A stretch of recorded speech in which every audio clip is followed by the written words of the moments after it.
So you got the 2 cupcakes to start. You got your SEC home, dangerous, scary. You're going to be favored. You need to win it game against Mississippi State.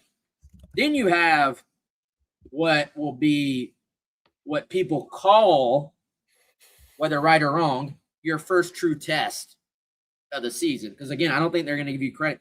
What if Mississippi State is just way better than they were last year? But by week 3, we don't know that yet. You know what I'm saying? Nobody's going to give you credit, even if that ends up being a big win. Even if Alabama's not that good, people will call Alabama your first big test of the year because it's in Tuscaloosa. They're Alabama. And you've been heavy underdogs against them 2 years in a row, yet arguably coulda, woulda, shoulda won either or both of those games.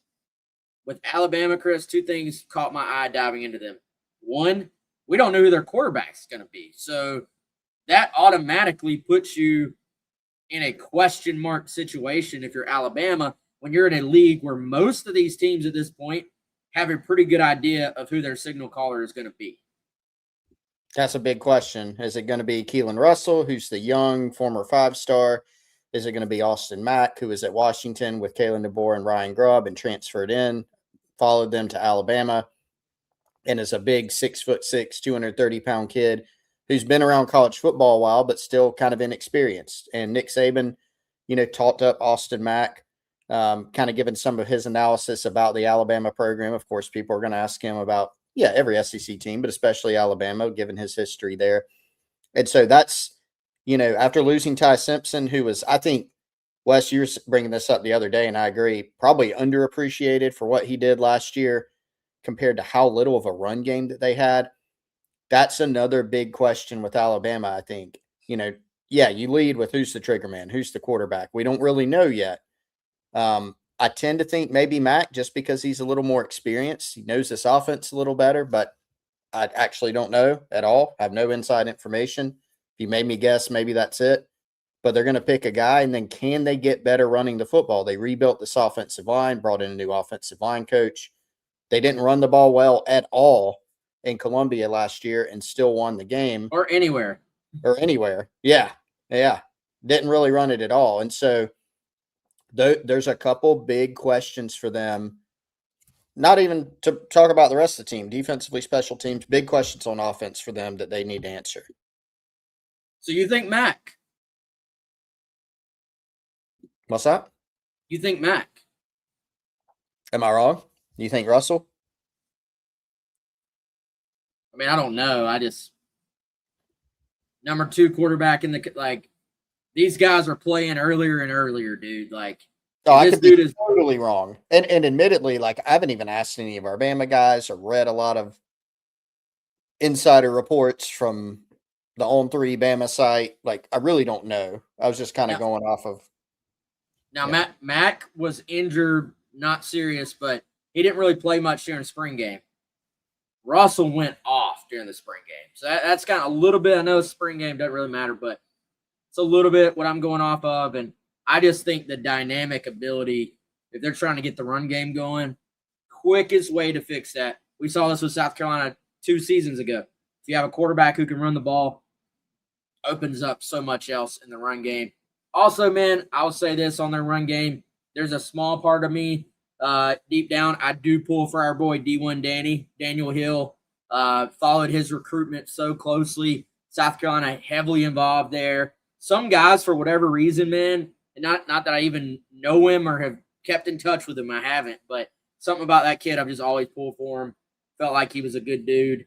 And, started to get more carries last year, needed more room to run. So have they fixed the O-line with a new coach? Chris, not the Bama of old when it comes to recruiting. They brought some guys in the portal.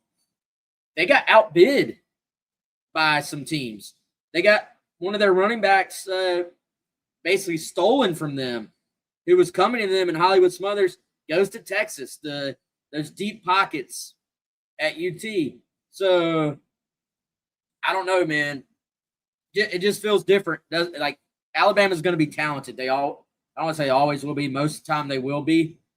It does not feel to me like there is that just huge divide anymore when you look at Alabama's talent.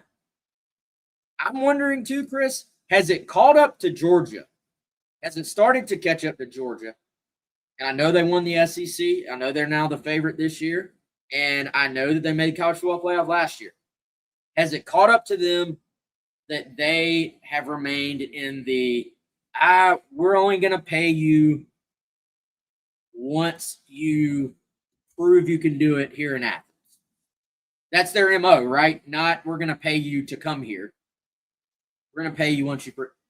Has that lowered the upside, the ceiling of their roster compared to what it was 3, 4, 5 years ago? Like it feels a little bit different. We'll get into that Georgia game later on in a different show, but I don't know, man. I just don't know if those rosters.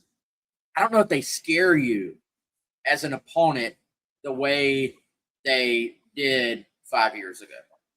I think it's affected everybody's depth too. You know, like typically when you would look at the teams that were so much better, head and shoulders better than the rest of the league, not only were their starters amazing. Remember those graphics that would go around and literally every player on the field from Bama was an NFL draft pick, you know, like both sides of the ball.